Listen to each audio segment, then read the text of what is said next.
குறிஞ்சக்கேணி பால நிர்மாண பணிகள் ஆரம்பிக்கப்பட்டதை வீதி அபிவிருத்தி அதிகார சபையின் கிழக்கு மாகாணத்திற்கான பணிப்பாளர் பாஸ்கரன் பார்வையிட வந்தார். இதன்போது என்பிபி கட்சியின் திருகோணமலை மாவட்ட ரிசர்ச் ஆபீசரும் கிண்ணியா பிரதேச சபையின் பட்டியல் வேட்பாளருமான MEM ராஃபி ஊடகங்களுக்கு இவ்வாறு கருத்து தெரிவித்தார்.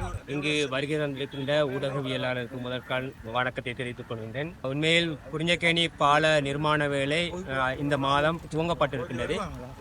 இதற்கான ஆரம்ப கட்ட நடவடிக்கை மேற்கொள்ளப்பட்டு வருகின்றது. சுமார் சித்திரை புது வருடத்துடன் ஆரம்ப கட்ட வேலைகளை செய்ய வேண்டிய தேவை இருக்கின்றது. அதற்கான 2 மைதானங்கள் எடுக்கப்பட்டிருக்கின்றது. இங்கு வேலையை தொடங்குவதற்கான மெஷினரிகளை கொண்டு ஸ்டோர் பண்றதுக்கும் பொருட்களை ஸ்டோர் பண்றதுக்கும் 2 மைதானங்கள் பெறப்பட்டிருக்கின்றது.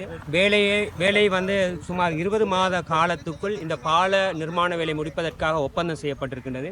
இன்று ஆடிய சேர்மன் வருகை தந்து வேலை எவ்வாறு நடந்து கொண்டிருக்கின்றது என்று பார்வையிட வந்திருக்கின்றார்கள். இந்த மக்களுடைய தேவை, இந்த பாலத்தினுடைய தேவை ஒரு முக்கியமான தேவையாக இருப்பதனால் இந்த வேலையை மிக அவசரமாக செய்து கொள்வதற்கான ஏற்பாடுகள், அனைத்து விதமான ஏற்பாடுகளும் செய்யப்பட்டுக் கொண்டிருக்கின்ற என்ற நற்செய்தியை இந்த மக்களுக்கு, எமது மக்களுக்கு நான் இந்த இடத்தில் தெரிவித்துக் கொள்ள விரும்புகின்றேன்.